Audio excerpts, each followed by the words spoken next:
한 그릇 하러 오셨나요? 금방 가져다 드릴게요. 편하신데 앉아 계세요.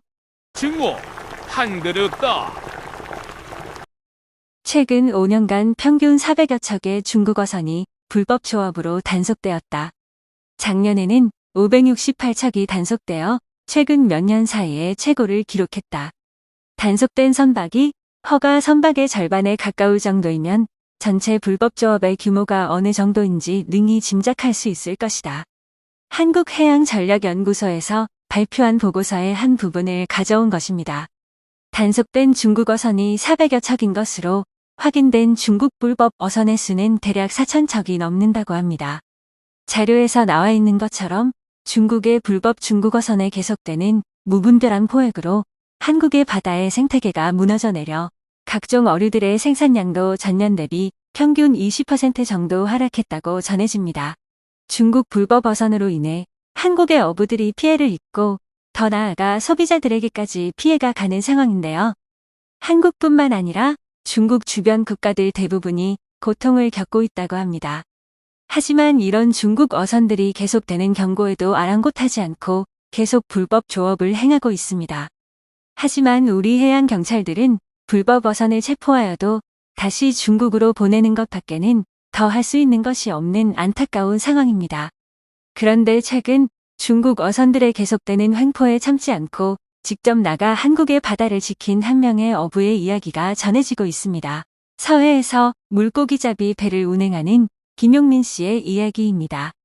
김용민 씨는 전라도에서 나고 자라 아버지의 가업을 물려받고 30년이 넘는 기간 동안 어업을 이어왔는데요. 김용민 씨는 최근 중국 어선들이 서해로 들어와 모든 물고기들을 무분별하게 포획하는 모습을 보았습니다. 자신과 같이 어업을 하는 주변 동네 사람들이 힘들어하는 모습을 보고 김용민 씨는 중국 어선들이 다시는 한국에 발을 들이지 못하게 하기 위해 하나의 작전을 짰습니다. 그 작전은 이순신 장군님께서 일본과의 전쟁에서 사용하신 하객진 전법을 활용한 작전이었습니다. 어느 날 김용민 씨는 동네 어부들을 불러 모아 자신이 생각한 작전을 주변 사람들에게 알리고 도움을 요청하였습니다. 방법은 이러하였는데요. 중국 불법 어선들이 한국 바다에 본격적으로 침범하기 시작하는 새벽 3시, 김용민 씨와 주변 어부들은 미리 중국 어선들이 자주 출몰하는 지역으로 가서 자리를 잡고 배의 시동을 끄고 조용하고 은밀하게 중국 어선들이 들어오기만을 기다렸습니다. 마침내 새벽 3시가 되자 하나 둘씩 중국의 어선들이 한국의 바다로 들어오기 시작했습니다. 점점 중국의 어선들이 자리를 잡고 불법 조업을 시작하자 김용민 씨와 주변 어부들은 미리 정착시켜 놓았던 한국 어선들의 시동을 일제히 켜고 중국 어선들을 원 모양으로 둘러싸 사이렌을 울리며 점점 원을 좁혀가며 포위했습니다. 갑작스러운 사이렌 소리에 중국 어선들은 황급히 도망을 쳤는데요. 하지만 애초에 도망갈 곳은 존재하지 않았습니다. 중국 어선들이 도망칠수록 포위망은 점점 좁아져갔고 마침내 한국 어선들은 수십 척의 중국 어선들을 포위할 수 있었습니다. 포위된 수십 척의 중국 어선들은 도망갈 곳이 보이지 않자 어쩔 줄 몰라 하며 같은 중국 어선들끼리 부딪히기 시작했습니다. 고요한 새벽 바다에 들리는 건 사이렌 소리와 중국 어선들이 침몰하는 소리뿐이었습니다. 바다에 빠진 중국 선원들을 체포한 김용민 씨와 한국 어부들은 그들을 잡아 한국 해양수비대에게 넘겼고 잡힌 중국 선원들은 어선도 잃고 중국 해양경찰에게 인도되어 중국에서 재판을 받게 될 것입니다.